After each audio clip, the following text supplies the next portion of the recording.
అందరికీ నమస్కారం. కూటమి ప్రభుత్వం అధికారంలోకి వచ్చి దాదాపుగా 2 సంవత్సరాలు కాబోతోంది.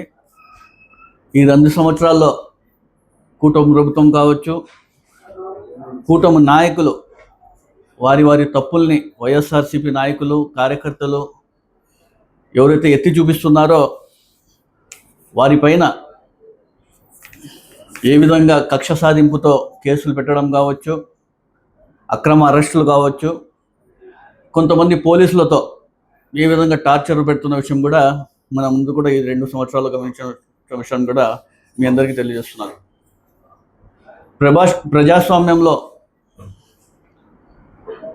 ఎవరి హక్కు వాళ్ళకు ఉంటుంది, ఎవరి స్వేచ్ఛ వాళ్ళకు ఉంటుంది, మాట్లాడే స్వేచ్ఛ ఉంటుంది, రైట్ టు లీవ్ ఉంటుంది. ప్రతి ఒక్కటి కూడా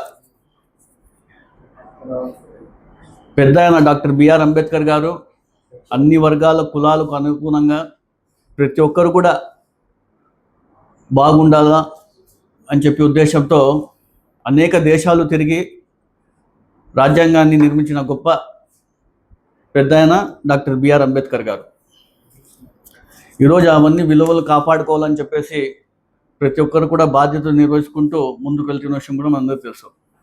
ఆ విలువలు ఎక్కడైతే దిగజారుతాయో ప్రజలందరూ కూడా అప్రమత్తమై అప్పుడప్పుడు ఆ విలువలను కూడా కాపాడే విధంగా కూడా పోరాటాలు చేస్తున్న విషయం కూడా మనం అందరూ కూడా గమనించడం విషయం మీ అందరూ తెలియజేస్తున్నాను.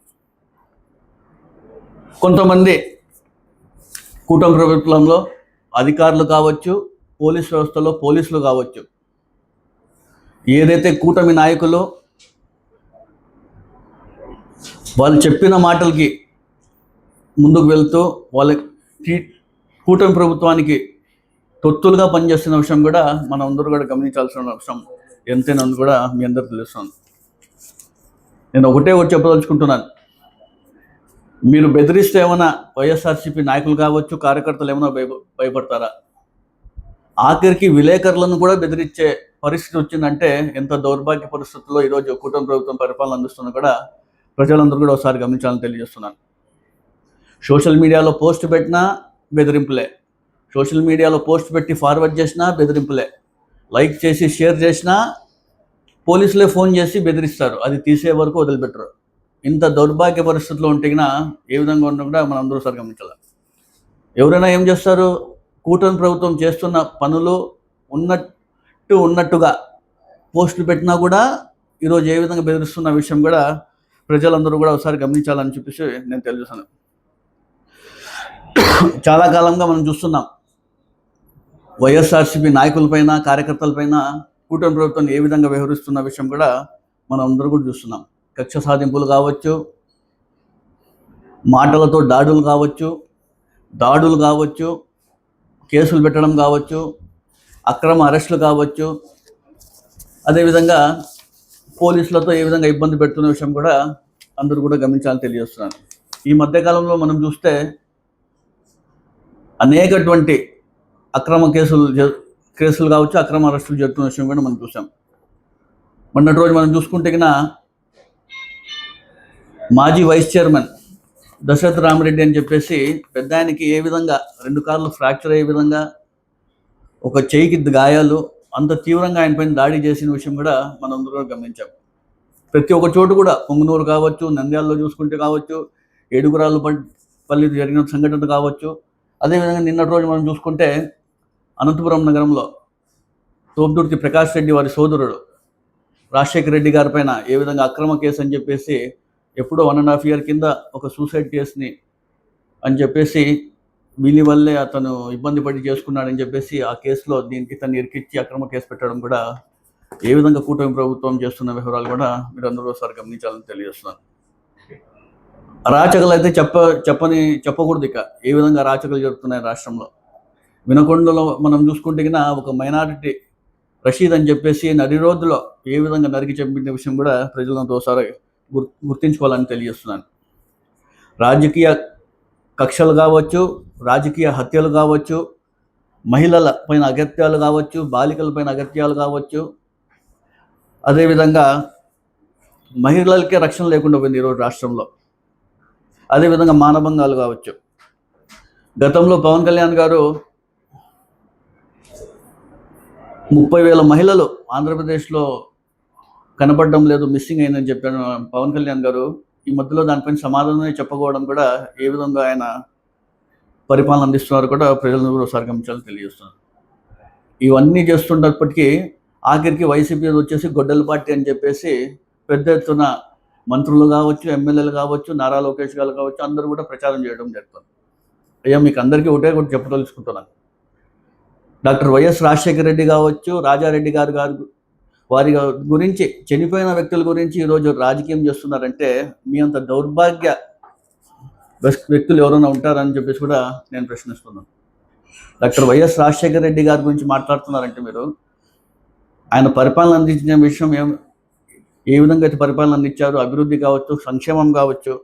ఆయన చనిపోతే 700 మంది గుండె ఆగి చనిపోయిన విషయం కూడా మీ అందరికీ తెలియదా? అదేవిధంగా ప్రతి ఒక్క ఇంట్లో కూడా వైఎస్ రాజశేఖర రెడ్డి గారి ఫోటో ఉంటుంది.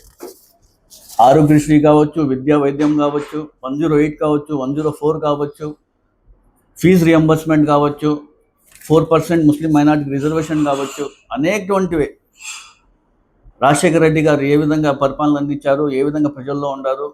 ప్రజల గుండెల్లో ఇప్పటికి కూడా ఆయన చనిపోయి దాదాపుగా 17-18 సంవత్సరాలు అవుతుంది. ఇప్పుడు కూడా ఆయన చిరస్థాయిగా ప్రజల్లో ఉన్నారంటే ఆయన చేసిన పరిపాలన అని కూడా దీని నిదర్శనం. అలాంటి వ్యక్తిని గురించి మీరు అందరూ కూడా ఈరోజు రాజకీయాలు చేస్తున్నారంటే ఎంత దౌర్భాగ్య పరిస్థితుల్లో మేము కూడా ఒకసారి అందరూ కూడా తెలియజేస్తున్నాను. ఎవరిది గొడ్డల పార్టీ చెప్పండి? శవ రాజకీయాలు చేస్తున్నది ఎవరు? అదేవిధంగా హత్య రాజకీయాలు చేస్తున్నది ఎవరు? అదేవిధంగా రెడ్ బుక్ రాజ్యాంగం అని చెప్పేసి రెడ్ బుక్ పాలన అమలు చేస్తుండేది ఎవరు? కక్ష సాధింపు కావచ్చు, అక్రమ అరెస్టులు కావచ్చు, అనేక వంటివి. ఈరోజు ఇవన్నీ ఇన్ని పెట్టుకొని మీరు గుడ్డల పార్టీ అని చెప్పడం కూడా ఎంతవరకు సమంజసం అని కూడా మీ అందరూ తెలుస్తున్నాను.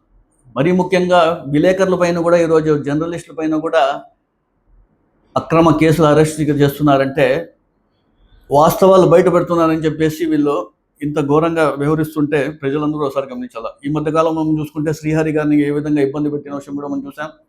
ప్రొఫెసర్ నాగేశ్వరరావు గారికి ఆయన వాస్తవాలు మాట్లాడుతుంటే సరే ఏదో మాట్లాడినాడు, మరి ఆయన నేను సరే ఈ మాటను వెనక్కి తీసుకుంటున్నానని చెప్పి బహిరంగ కూడా చెప్పడం జరిగింది.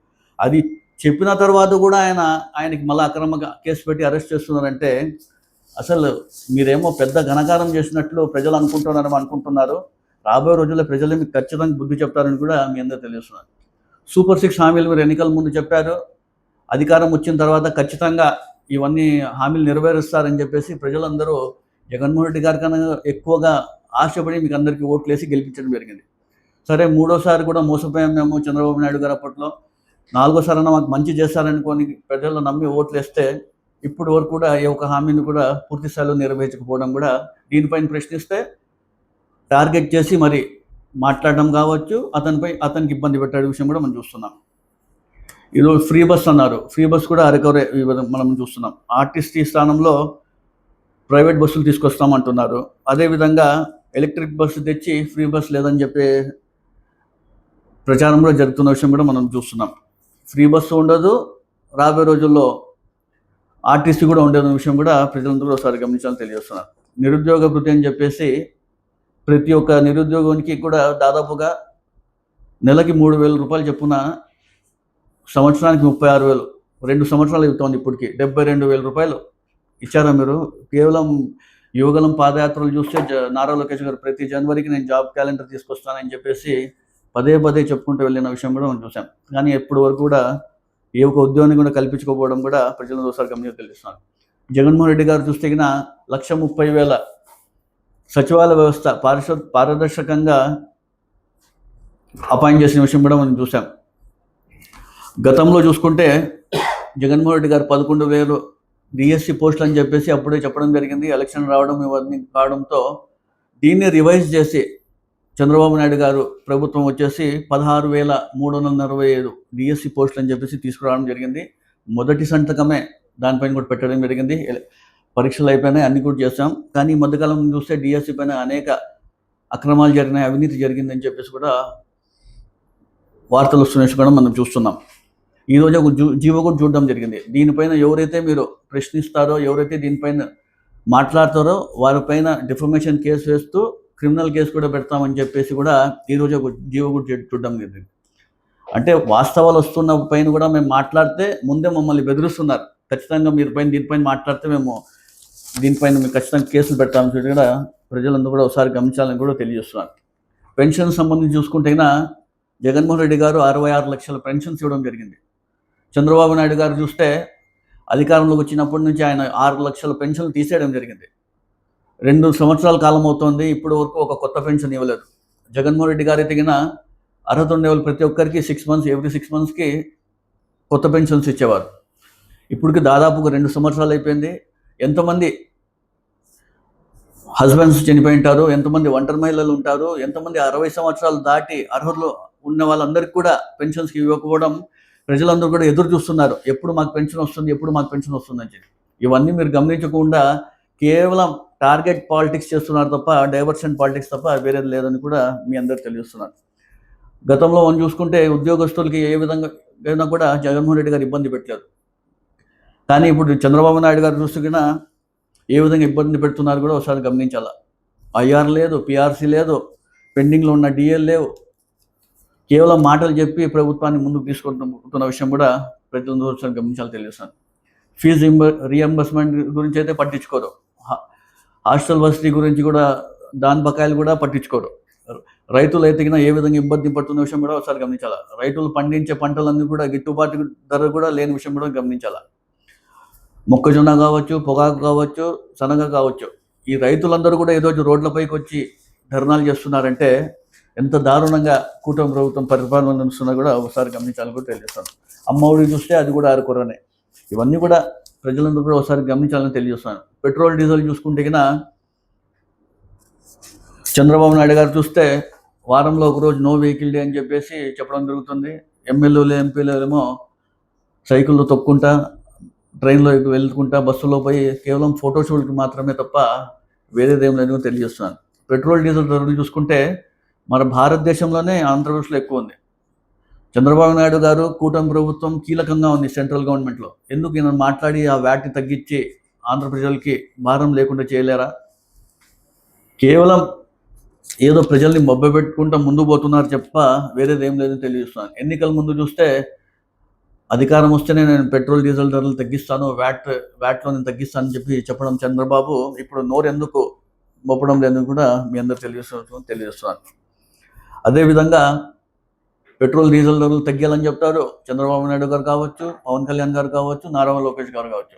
వీళ్ళందరికీ కూడా మాత్రం ప్రైవేట్ జట్లు, చాపర్లు ఉండే విషయం కూడా అందరు గమనించాలి. ఎక్కడ హైదరాబాద్కి వెళ్ళిన చాపరే, చిన్న ప్రోగ్రామ్కి వెళ్ళిన చాపర్లోనే ప్రైవేట్ జట్లు వెళ్తున్న విషయం కూడా ప్రజలందరూ కూడా ఒకసారి గమనించాలని తెలియజేస్తున్నారు. మొన్నటి రోజున జగన్మోహన్ రెడ్డి గారు ప్రెస్ మీట్ పెట్టి వివరణంగా ఇప్పుడు జరుగుతున్నటువంటి పరిపాలన ఏమేమి జరుగుతున్నాయి, కూటమి ప్రభుత్వంలో చేస్తున్న అక్రమాల, అవినీతిలో అమరావతికి సంబంధించి కావచ్చు, పోలవరం సంబంధించి కావచ్చు, అనేక వెల్ఫేర్ స్కీమ్స్ సంబంధించి కావచ్చు, ప్రతి ఒక్కటి కూడా సబ్జెక్ట్ వైజ్గా చెప్పుకుంటూ ఆయన ముందుకు పోతుంటే ఏ ఒక్కరు కూడా దానికి సమాధానం ఇవ్వకుండా కేవలం జగన్మోహన్ రెడ్డి గారికి సమాధానం ఇచ్చే దమ్ము ధైర్యం లేక వీళ్ళ దగ్గర ఆన్సర్లు లేవు కాబట్టి మీకు సమాధానం ఇవ్వకూడదు అనుకుంటే మౌనంగా ఉండండి. కానీ పర్సనల్గా టార్గెట్ చేసి మాట్లాడడం ఇది ఎంతవరకు సమంజసమో తెలియజేస్తున్నాను. కేవలం ఒక మనిషిని టార్గెట్ చేసి ఎమ్మెల్యేలు కావచ్చు, మంత్రులు కావచ్చు, మీ పదవిలో ఉన్నటువంటి నాయకులు ప్రతి ఒక్కరు కూడా జగన్మోహన్ రెడ్డి గారి పైన మాట్లాడడం ఎంతవరకు ఇది సమంజసమో తెలియజేస్తున్నారు. ఏమైనా మాట్లాడితే సమాధానం ఇవ్వండి తప్ప మీరు పర్సనల్గా టార్గెట్ చేసి వైఎస్ రాజశేఖర రెడ్డి గారి గురించి మాట్లాడతారు, వాళ్ళ కుటుంబం గురించి మాట్లాడతారు. అయ్యా ఇవి రాజకీయాలు చేయండి, కానీ ఇంత నీచంగా రాజకీయాలు, దిగజారి రాజకీయాలు చేస్తున్నారంటే కూడా ఒకసారి ప్రజలందరూ కూడా తెలియజేయాల్సిన అవసరం ఎంతైనా ఉంది. మీరు కేవలం డైవర్ట్ పాలిటిక్స్, టార్గెట్ పాలిటిక్స్ చేస్తున్నారు. పాలసీస్ పైన ఎవరు మాట్లాడడం లేదు. ప్రజలందరూ కూడా గమనిస్తున్నారు. జగన్మోహన్ రెడ్డి హయాంలో ఏమేమి చేశారు, 5 ఏళ్లలో ఏమేమి అభివృద్ధి కార్యక్రమాలు చేశారు, ఏమేమి మంచి చేస్తున్నారు అన్ని కూడా చూశారు. ఈ 2 ఏళ్ల కాలంలో మీరు చేస్తున్న అరాచకాలు, అవినీతి, అక్రమాలు, మీ దౌర్జన్యాలు అవన్నీ కూడా ప్రజలందరూ గమనిస్తున్నారు. రాబోయే రోజుల్లో ప్రజలు మీకు అందరికీ బుద్ధి చెప్తానని తెలియజేస్తున్నారు.